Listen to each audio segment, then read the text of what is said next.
Hello, ladies and gentlemen, and welcome back to the FCDB Cup 2017 qualifier. As always, my name is Hawker, joined by Sir Danny, and we're going to continue with Pride, this time up against eL'quvet here on Mirage. And Danny, I think you were saying before this game started that you have some thoughts about how this map is going to play out with sort of how the veto went. Well, the thing is, I kind of expected it to be Mirage because it's a relatively good map for Pride, and eL'quvet is pretty much, well, what I've seen them play is Mirage pretty much the entirety of the tournament. I think we saw them play Train once, but since Pride doesn't really play Train, and both these teams like Mirage, so it does make sense to be the vetoed map here. That was not supposed to happen right there from the eL'quvet side. This might come back to bite them, but in fact, they're going to be winning the 9th round, so now they're going to be able to start off on which side to play, and that side, trust me, is going to be the city side. Alright, I believe you. We should see eL'quvet switch. You never know. They might stick, but nope, they do decide to switch, as you would expect. And heading into Mirage here, I think eL'quvet, sure, they might feel comfortable on this map, but at the same time, again, this is a map that Pride have had really quite good results on previously, so I think it's going to be fairly difficult for eL'quvet here to find the upset victory against Pride, who are fairly solid on Mirage. Truly, they are a solid team. I guess it's within the Polish genes to be good at a map like Mirage. Pretty much every single Polish team enjoys playing this map, whether it be Kingwin, Agor, or in this case Pride, and of course, one and only Virtuous Pro. They also like playing Mirage. So anyhow, Pride, let's see how are they going to be able to play against eL'quvet here. eL'quvet starting on that CT side, and they're actually already affording within the smoke and the diffuse kit there by SDY.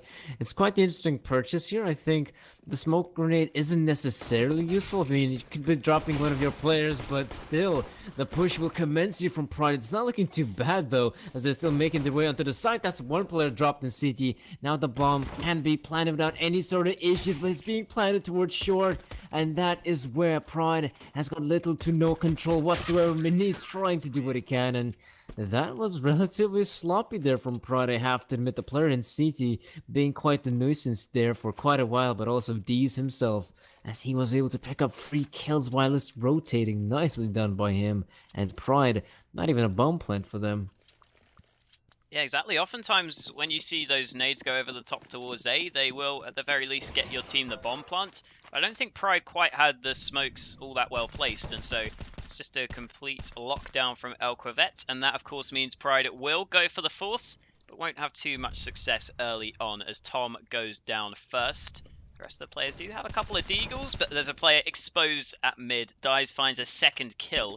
In the meantime, I believe Luz over towards Palace found another frag for the T side. But Dice takes him down low, and again the rifles coming out on top as you would expect. So Pride not going to get too much done with the pistols here. It looks like they will attempt to push A. eL'quvet should be more than ready to meet this push. They should be, especially as you have Luz and Minis, who are relatively low in HP. And speaking about Luz, that's only 4 points of health for him. He might just try to land some sick 1Ds, but he's gonna have to be quick. And even then, that's a question mark. Spotting out one of the players, that'd be D. And I'm not quite sure how you pronounce his name. Is it kind of like Die or D? But anyhow, it's gonna be that player getting the kill. I do believe he's also from a rather unique flag. I'm not quite sure which country is it. I think it's... I'm not gonna name it, just in the sake of it. I'm not gonna name it, but anyhow, eL'quvet able to pick up a relatively good round there. D picking up the last frags right there, and Pride, in fact, a full-on investment from their side. That's quite uncommon in Counter-Strike, I have to admit, forcing up into the 3rd round. Yeah, you don't see this very often, but let's see what Pride can do with it as they find a couple of entries with their pistols. Frags coming all across the map, but they favour Pride as they get the man advantage. We're going to see in the meantime eL'quvet go for some more aggression, but they have lost a few of their rifles actually here. They've got the 2 FAMASs and the UMP left. But it seems like I don't think they had too much investment into M4s, so it could be at risk here, especially as Morelts will place this nade. That has to be a kill. And indeed, Hazing goes down. Finally, a trade comes out, but still a man disadvantage after Kiss gets that frag. And Pride themselves can just push towards this A site here. Kiss can't really commit to the site itself, so he's having to hold from mid, but you can see he's just going to let them push on towards A. And in fact, Tom just takes off his head as he tries to get back into position. So eL'quvet now 1-on-3, misses the jump. He's in all kinds of trouble as he's making so much noise. Pride have to know exactly where he's coming from, although Tom isn't looking the right way, and he still manages to find the headshot. I don't know how that happened at the end there, but either way, Pride will be more than happy to win the force buy. How couldn't you, after all? I think eL'quvet was still anticipating a lesser buy, to be exact, a full-on eco from Pride, but that was quite the ubiquitous buy from the Polish side. I can't believe it actually works out for them, only having the only scoped rifle in the form of a scout, and those pistols doing quite some heavy damage, but we're already seeing eL'quvet be the ones to get the frag, but there's Morelts very quick with a refrag towards middle, so middle is pretty much abandoned now by the eL'quvet side, but look at that push from one of the players as he already pushed up towards A apps very early on, and I don't think Pride, he's going to continue on with the push. Pride may not be expecting a flank so quick. Yeah, Pride could in theory go through connector, but of course they don't know that Kiss has pushed out here. So instead, it looks like they're going to group up around the B site where eL'quvet have a couple of players already positioned. And as well, they are ready to rotate fairly quickly if Young is required. So Pride will line up and look for the entries. Luz finds that quick headshot, dies caught off guard by the scout. And so now Pride, they don't have to commit to the push if they don't want to, but they decide they think the B site is weak. They continue to go for the aggression, but they may not expect two players to be here. Luzweka's already found the one kill, and Young chimes in with one of his own. And all of a sudden, Luz is forced to fall back, but the big flank works perfectly. Kiss gets the timing right to drop down the bomb, and now Morelts, coming through for the flank, gets himself the one kill, and Luzweka could be caught out here.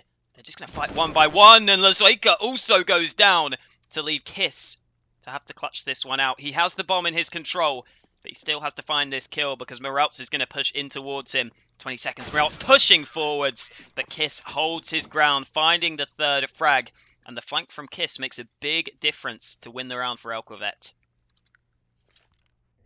And how couldn't it not have been of great importance there for the eL'quvet side, for him to go for that sort of flank? It's very risky there from Kiss, especially as eL'quvet, they were the ones to get the initial frag there towards A ramp. And the thing is, though, to get the frag towards A ramp, it would make kind of more sense to push towards A ramp, but he pushes Palace, in fact, and now Die should be getting a couple more frags. He could be taking down Morelts, and that's apparently going to be the case. Pride is crumbling right now, and this is a full-on investment from the Polish side. They're dropping like flies here towards middle. You also have Luz, but as Luz is making a lot of noise, Die should get and will get the better of him. Looks like eL'quvet is kind of stepping up here. Some of their individual players, to be exact, like Die and Kiss. So that was some very nicely stuff done there by the eL'quvet side, and they might just be getting their 5th round here on the CT side, as Pride is simply going to have to go for a bit of an eco here if they want to go for a proper investment on that 7th round, and this should be, in theory, an easy round for eL'quvet. Especially as Die is running up here towards middle, spotting out those players. Doesn't have to go for the peak, but as that flash is perfect, it does make sense as he's now racking up easy kills and reads. Don't expect much from him. Oh, he does take down one of the players. That's hazing out, but that's still a relatively quick and easy round for eL'quvet. Yeah, pretty much what you would expect there over towards mid. I don't mind Pride just rushing in that sort of round. I mean, they just have 4 Glocks and a P250. They're not really going to have too much chance of getting anything done. And they still get 1 kill out of it, so it could have been worse. And of course, heading back into the buy round now, we're going to get to see if Dies can continue his good form so far towards mid. With this AWP, he gets the free kill before the smokes go off. Morelts decides to peek, and it costs him his life. But just as I say that, Dies will also go down, sticking around for a little bit too long as Manice finds the trade. So we'll get to play from a 4-on-4, but Pride already pushing out towards A. Kiss, only good for the 1 kill, but there is still Young here to try and hold on towards the site itself. And with the bomb being fairly far away here, Pride are actually in a fairly awkward position now. Indeed, they are, especially as that player from the Pride side is towards window. That is such a good spot to be holding. He can be the one to be the linchpin in a round like this as Pride decides to plant the bomb towards the A bomb side. He can be of great importance. He could be spotting out players coming from connector, but he could also see players coming in from B. There shouldn't be any, I presume, from the eL'quvet side, as you have 2 towards short and 1 towards CT, but when the time is right, and if he's actually going to make his way towards C, that could be where Minis can do so much damage on this CT side. We're already seeing the CT's making noise and Minis spotting out the player in the window, and I think he might also expect someone towards short. And there's also a guy towards CT who's already on the side itself, so now this is interesting from eL'quvet as they're definitely taking their time, and that's not going to be good enough. As I was mentioning previously, Minis, that was such a strong position to get himself into. Even then, you know, Pride, they still had the bomb, I do believe, towards T-spawn, and if they do wish so, they could have gone towards B. If they would have gone towards B, again, Minis, such a strong position from him, can go towards the B bomb site, cut off rotations as well, and eL'quvet are gonna have to forfeit that round, but they're back in this one by the looks of it, again with the investment here, but the mid portion of the map is already in control of Pride here, and it has been acquired relatively quickly here. Yeah, so far mid has been fairly hotly contested, but this time Dice decides to play safe after missing that opening engagement. So he's just going to play in towards B with his AWP. In the meantime, there are a couple of players still looking towards mid, but some Die Young peeks straight into Manis's AWP. And Manis is always going to land that shot, so Pride get themselves a fairly easy entry thanks to that AWP. And now you can see Kiss on the A site could be in a world of trouble here, especially as the man in window goes down. Kiss has so much to do now. The players are coming from connector, they're coming from Palace, they're coming from all possible angles, and let's see if Kiss can do anything. He doesn't even find a single kill as they clear his position, and Hazing also goes down. Nice shots by Reese, and a brilliant round there for Pride as they take the A site. Indeed it was. The players on the A bomb side, I mean, they had such a difficult time defending as Pride was coming from every single possible angle. Connector, Palace, ramp is just such a difficult hold there from the eL'quvet side, and Pride, I mean, you also have to give credit for them. They had very good success at taking the mid portion of the map, and speaking about taking something, it looks like eL'quvet will try to take this A bomb site as they are holding it right now. The players from the CD side are doing such a good job at just holding it at this point, and if Pride, this is where I think Pride is going to have to make a difficult choice here. If they're not going to be gathering enough intel in a round like this, they might try to make the decision, oh, how about let's try to go towards A? And the thing is, though, that is where the stack is lying from Pride. So now if you're Pride and you have these rifles, you're going to have to put maybe 2 or so guys. Oh, that's a pretty horrible smoke. They're going to have to put in a couple of guys to try and take some map control, and they are taking map control towards middle, but they're doing a good job here, Pride. They're making the right choice, though, and Morel's putting in shots for the smoke. Nicely done by him. There's also a player in connector, Hazing, landing the shot. They're relatively low HP here, the Pride players, but it's not going to be much here for Hazing and D. Here comes the nade, and Hazing gets himself a dink. Oh, where have those kills come from? A couple of frags for the CTs. Still, though, Luz finds the kill back, but Hazing has got himself an AK.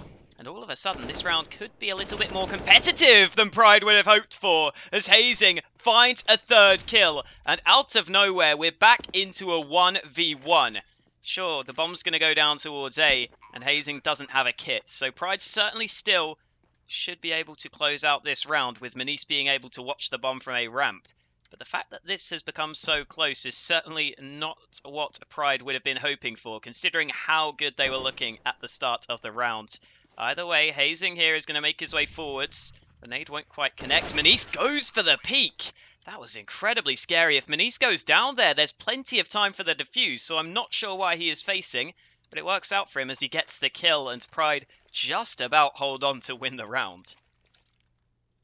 Well, looks like I'm a liar whose pants are on fire, because I thought eL'quvet, they're pretty much out of that round. There's nothing more the pistol players can do, but in fact, they somehow pull off 3 kills out of the hat, and in the end, that was a relatively close 1 versus 1. I mean, in a world where the eL'quvet player chucks the nade towards ramp, that could have been a round there for the Russian side, but Apparently not. As close as it might have been, it's not going to be the case, and Pride very quickly here already prepping the nades to be thrown towards the B bomb, so that looks like they're going to hit it. They're expecting eL'quvet to be on a lesser buy, and a lesser buy it is. They have those rifles, they have one that SMG onto Chris, but they're very much lacking in utility, and as the push is now coming here from Pride, they're not doing such a good job here as the Russian players are getting those frags. Finally, things haven't traded out, but now the retake is, pardon me, the rotate has already happened in eL'quvet in very, and I mean very good positions. Minis, he can't do much, I'd say. He has got the AK-47, but if the bomb would have been at least in the apps, then it wouldn't be that bad. But now it's dropped. He's gonna have to recover it. It looks like all he's gonna be doing is just dying around like this. 6-4 is the scoreline, and Pride, they try to be cheeky there, but that was a relatively good crossfire there from the eL'quvet players. I think one guy was towards bench, and the other guy was towards short, and as the Pride players are jumping out, those are some easy frags if I eL'quvet. Yeah, indeed that was the case, and now Pride themselves, well, they will still have the buy into this round, of course, and an AWP in the hands of Luz. He's going to go out mid and lands the shot, but not good enough for the kill because Dice was behind a wall. Luckily for him, though, it's Manice instead to open up, but the counter flash works for Sumdai Young. In the meantime, though, Luz also found another frag, but Sumdai Young just gets gifted a second kill. Reese there didn't really have any support from his teammates in going for that fight. And so we go back to a clean 3-on-3. Of course, this should still favour Pride, and they themselves will now attempt to stick together. And you can see eL'quvet, they're so spread out across the minimap right now. They're having to take some gambles in the 3-on-3, and the risk is Kiss pushing into Palace. The unfortunate position that eL'quvet are in, though, is the fact that Pride are going to push up ramp, and I think they're just going to walk on towards the A site without eL'quvet getting any information, because the push in towards Palace makes eL'quvet think they have the info. Looks like Sumdai Young might just rotate back towards A in time, though, so with 53 seconds left, still a decent chance here for eL'quvet. It honestly is, as the bomb is gonna get planted. They're gonna be having players in very good positions. I mean, towards CT, the CT guy doesn't really have to peek unless the player naps. Cat does most of the heavy work, but they're expecting it. Morels was expecting it for a bit of a time, I think. Pride may have given away too much here. SDY will be getting the frag here, and eL'quvet and SDY both trying to go for this one, and now it's all up to Tom. But the bomb is planted for him, and it's not that bad for him. That's now 28 HP he's got, and eL'quvet almost landing the shot, and he's gonna stick it. eL'quvet is gonna stick it. Tom, is he quick enough? He is quick enough. I think in a world where Tom takes a couple more seconds, that is where eL'quvet is in fact able to get the clutch. I don't know, I didn't see eL'quet's perspective, but I think that was very close. Yeah, he was down with 1 or maybe even less than that seconds left. I switched it over to him and it was incredibly close there, but Tom nails the first headshot to give Pride the round win. They just about close it out, even though eL'quvet were fairly well lined up there to hold on towards the A sites. Here goes Maniz, just about finding that opening kill. A little bit of a slow flick, but he gets the frag nonetheless.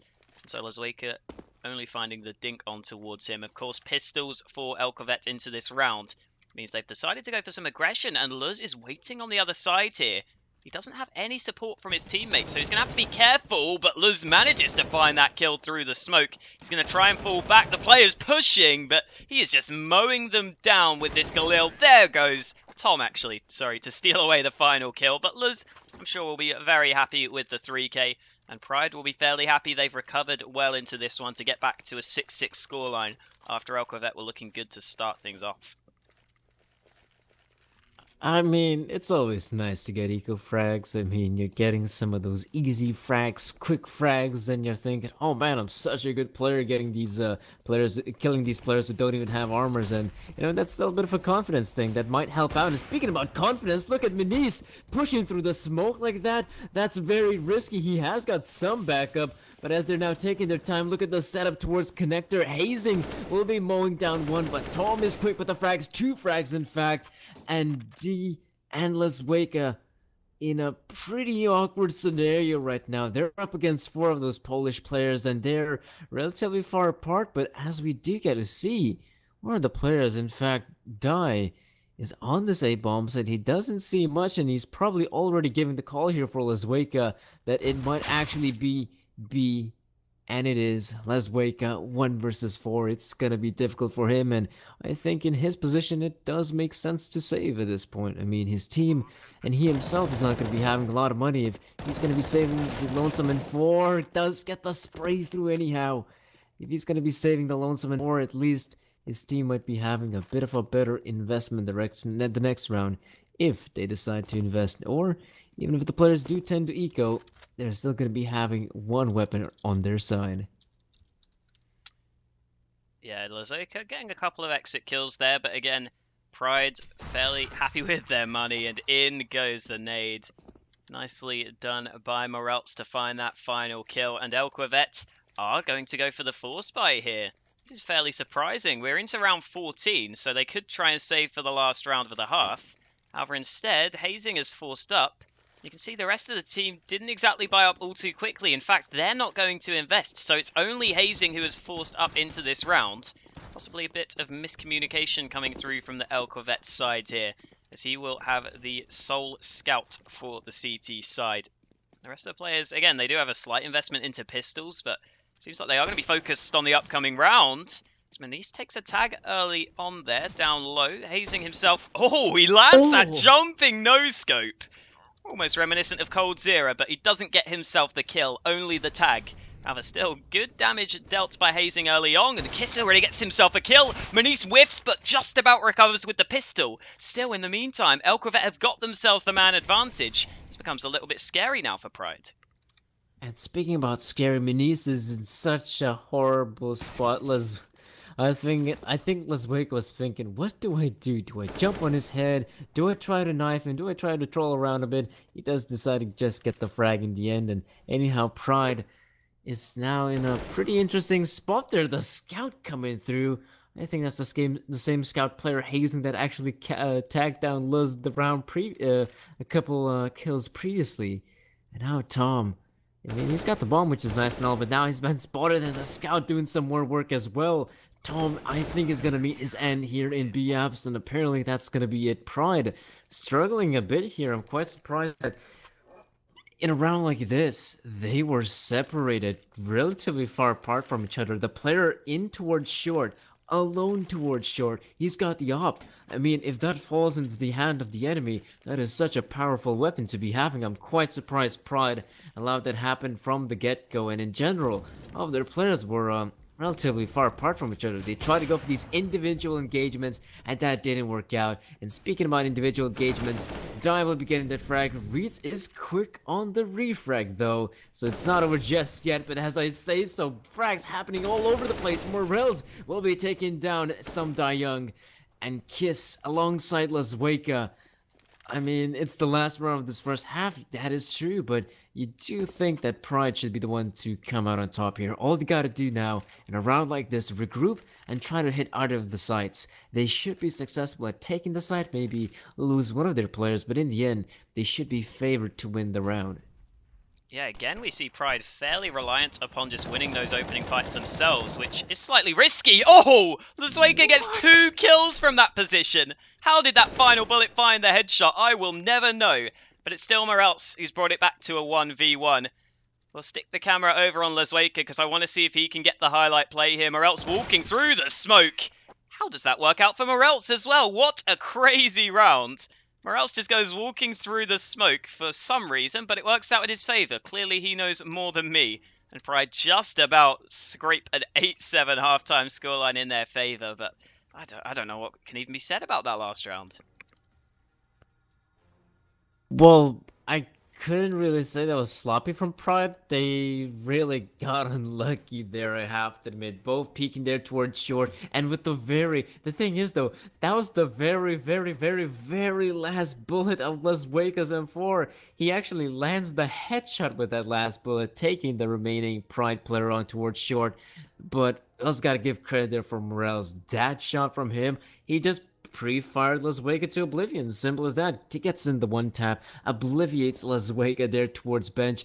Could have changed his position. I'm quite surprised that in Morel's point of view. He was still expecting eL'quvet to be there towards short. It was quite risky for him to actually go for a pre-fire like that. eL'quvet could have already changed up his position, but in the end, well, looks like it's gonna be Pride here winning the first half. 8-7, that's not a big of a victory to be celebrating, but I think if you're eL'quvet, 7 rounds isn't really that bad, but I think they were expecting more as a still the sort of mixed team coming into this FCDB Cup of ours. Yeah, it looks like we have got a technical difficulty on the eL'quvet side, so we'll be waiting a little bit longer before we head underway, but we can see some of the buys coming through before the round starts. Already Kevlar on a fair few Pride players, as you would expect. Should see one of them go for the kit, although I do think sometimes Pride just decide to go for the 5 sets of Kevlar. Again, they do seem like a team that's fairly reliant on just making those individual plays. But there we go, Luz does go for the kit this time. And on the eL'quvet side of things, Hazing's going to go for a molly and 2 flashes. And eL'quvet all going to group up around B apartments. Here come the flashes over the top. And here come the players pushing their way forwards. It's Dies who is taking the point, looking to go aggressively on the site. And already Pride have been forced back by those flashbangs. The utility working fairly well to allow the bomb to go down. And still, without any kills coming through, finally Manice gets the first, Dies up close, gets that headshot, makes it a second. Very well executed by him. And Morelt's coming from Apps, needs this frag. He does find it back. And all of a sudden, we're back to a 2-on-2 here. Such a back and forth round. But after all is said and done, Reitz is in a 1-on-2. And a difficult 1 versus 2 at that, especially eL'quvet has got the Molotov. All he's got to do is just chuck it on that bomb. That's it. eL'quvet could be winning the round in that regard, but he's going to go for the fight. eL'quvet. That didn't make much sense. Why on earth didn't he just put the Molotov there? I guess he was thinking that, okay, probably Pride simply doesn't have a defuse kit, and if he just goes for the aim duels, and in the end, he probably thought that, okay, I already wasted the time enough.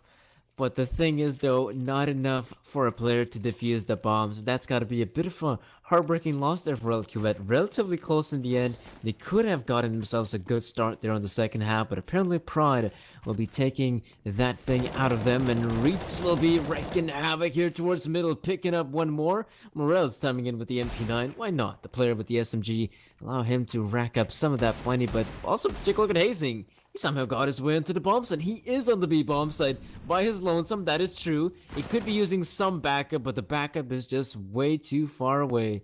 At this point, if you're kids and die, I guess it wouldn't be that bad of an idea just to go towards A, as some damage has been dealt towards B, and that did call off a bit of a rotation. But simply in the end, they just didn't have a lot to work with their eL'quvet.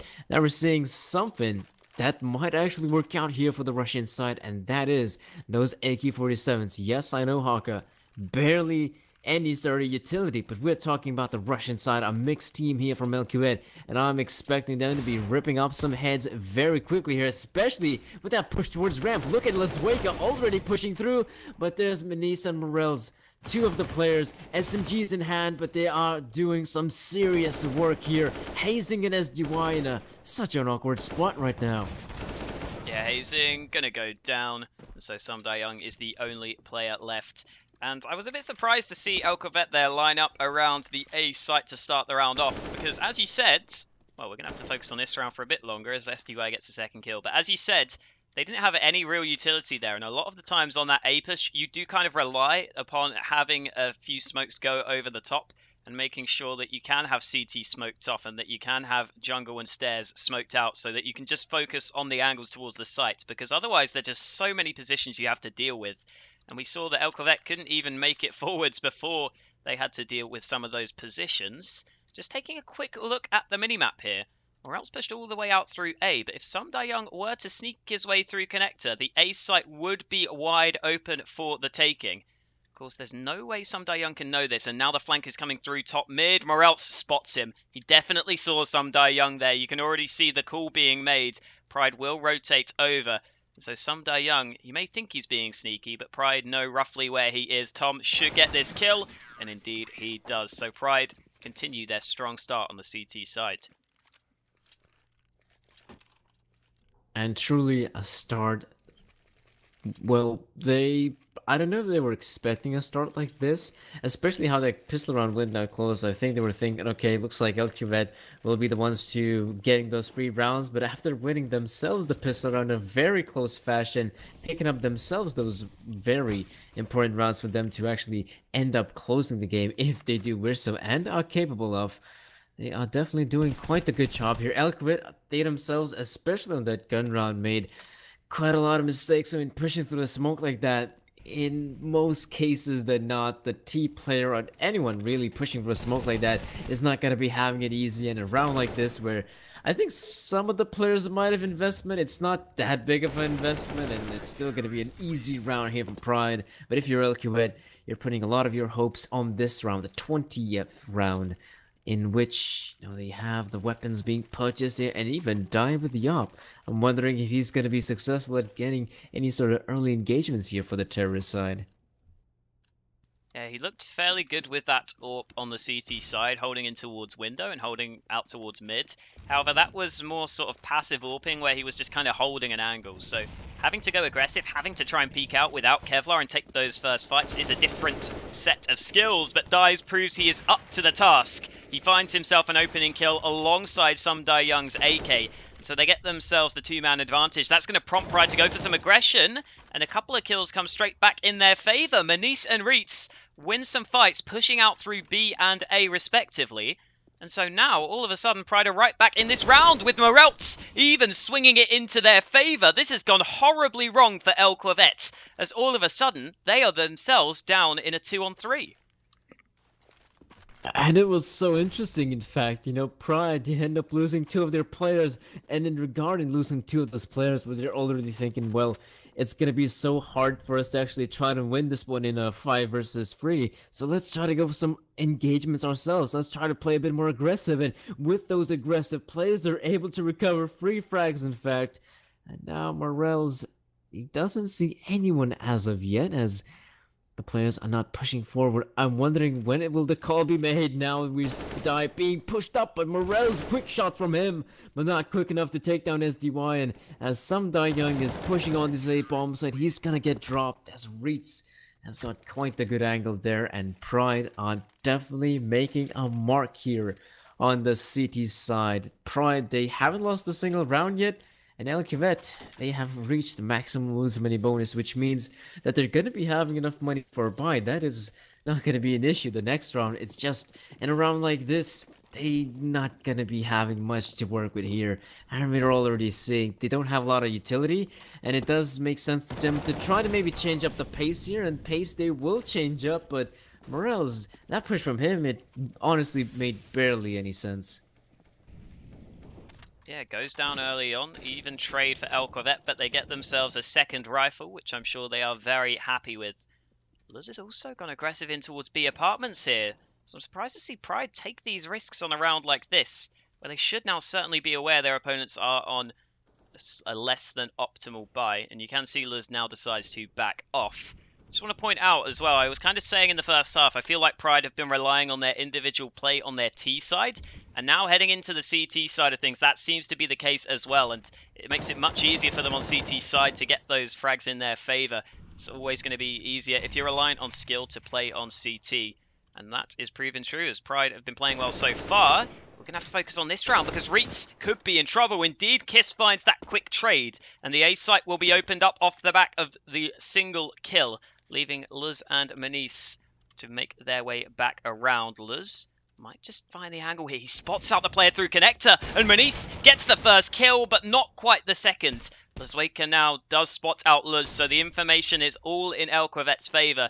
They should be able to get the bomb down. They know that Luz is towards mid, and so they can get themselves into strong post-plant positions. You can already see Luzwaker's just going to chill in Palace, and that makes it almost impossible for Luz to make his way back here. Even if he takes down Kiss, he's going to have to find Luzwaker in a very, very strong position to just watch the bomb.